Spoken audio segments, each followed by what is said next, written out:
Joining us now is commentator and president and founder of Strellmark, Hilary Fordwich. Hilary, thank you for joining us. There is so much to unpack from President Trump's address yesterday.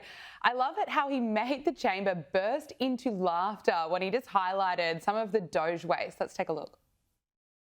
$40 million to improve the social and economic inclusion of sedentary migrants. Nobody knows what that is. $8 million to promote LGBTQI+ in the African nation of Lesotho, which nobody has ever heard of. He's so strong. You can't really argue with this when you just hear about the amount of waste that has been discovered and how long it's been running on for, who knows. What did you make of yesterday's address? Well, Gabriella, pleasure to be back with you again. There's so much to unpack here. First of all, with regard to the clip you just played, actually, personally, I don't like it when someone uses sort of an absolute there when he said nobody. What he should have said is that's an oxymoron, isn't it? A migrant that's sedentary and no one knows what it means. What he should, oh no, sorry, we don't know what that means. Not nobody, because, but I did think it was good. But when he said no one knows where Lesotho is, actually, I did think to myself at the time, Gabriella, are the people of Africa in Lesotho going to take tremendous umbrage? And I'm surprised there wasn't a tweet this morning from people of Lesotho saying, who doesn't know, or somebody pointing to the fact that, you know, maybe not everyone in the world knows their geography correctly. So that was the only thing. However, there were many things where he made these facetious remarks, and he did sort of intertwine some comedy, which I thought was very good.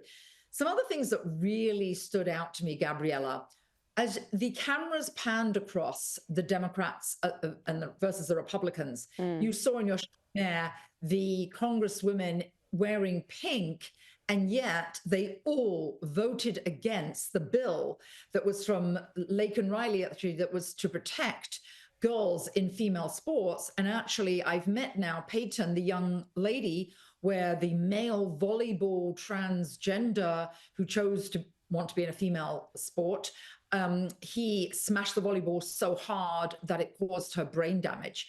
And these women wearing pink, obviously they're probably wearing it for these transgender people, but they're not wearing pink for girls. So that was hypocrisy. I also thought that DJ, the little 13-year-old Gabriella, who had been told that he only had 5 months to live many years ago, about I think 5 or 6 years ago, the little boy was absolutely adorable. And when the Democrats didn't stand for a little 13-year-old boy who is still living, that actually, ironically, demonstrated what they stood for, which is everything against what this current administration is doing. And that's one of the things that President Trump did open with. He opened with, there's nothing I can say that's going to make you want to stand. And he was really right. So last but not least, I think there was a very public display for the world, not just the US population, of what the Democrats are for. So by not standing, therefore, increasing taxes. And by the way, maybe we should make sure that we just decrease the taxes of all Republicans, no Democrats, since they don't want it. But in all seriousness, I do think they displayed, that means they're for higher taxes. They're for crime and illegals. They're for the economy being absolutely devastated by the Trump administration. Therefore, providing for people that are not American taxpayers. And the list goes on, Gabriella. They demonstrated it publicly. They really did, and it was really sad to see that they didn't want to clap, they didn't want to stand up for the 13-year-old boy, they didn't want to clap when there were members of Laken Riley's families there when Trump was honouring Laken Riley. There were so many opportunities where they could have done that, and they failed to, and they looked miserable. Every time the cameras panned to them, they just looked so uncomfortable. And the Democrats just seem to be struggling. They're trying so hard to form some strong attack line on Donald Trump, but it's just blowing back at them. There's this clip that we'll play for you where there are 22 Democrat senators. They're all using the same script word for word, and they've posted it on social media. Take a look at this. I will immediately bring prices down starting on day one.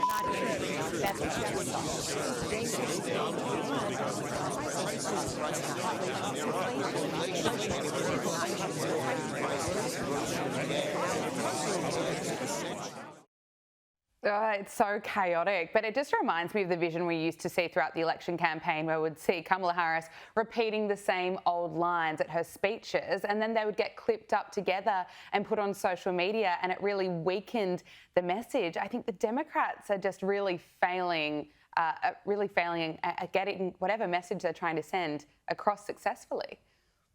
Well, yes, because what they're proving, Gabriella, is that they're not thinking for themselves. They're going off talking points correctly because there's no way there's a coincidence of everybody saying the same thing. So they don't have independent thinking, number one. Number two, linking these two parts together, this and your previous question, when you talked about the fact that they're so miserable, remember what Shakespeare said, and he was so wise about human nature. He said, laugh and the world laughs with you. Cry and you shall cry alone, meaning people don't want to be around miserable people all the time. So they're miserable, they're negative. And this was one of their problems. They haven't learnt their lesson from the election because they didn't have anything to vote for. They're against everything, but they don't have anything to vote for.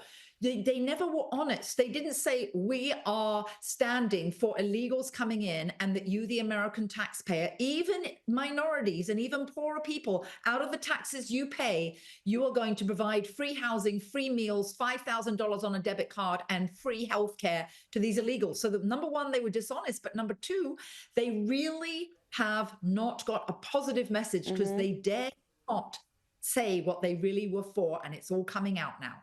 And before we move on from the Democrats, we just have to play one more clip of this Congresswoman who accidentally said the quiet part out loud, speaking about fighting Doge. You don't care about this country, and that is unacceptable if you claim to be the president of the United States. So we are here. We are not going anywhere. We are going to continue to fight back, and we are going to continue to speak lies to his truth, to his stealing, and to his cheating. Thank you. Hillary, we're going to continue to speak lies to his truth. You know, they just don't have a case when fighting Doge, I think. Well, it was a Freudian slip. She said what she meant to say. It's lies for his truths. I really do think, most importantly, they did not read the room. They're not listening to the electorate. They're not listening to what did happen, which was a sweeping victory. Instead of taking lessons, Gabriella, they're not listening. They're not reading the room.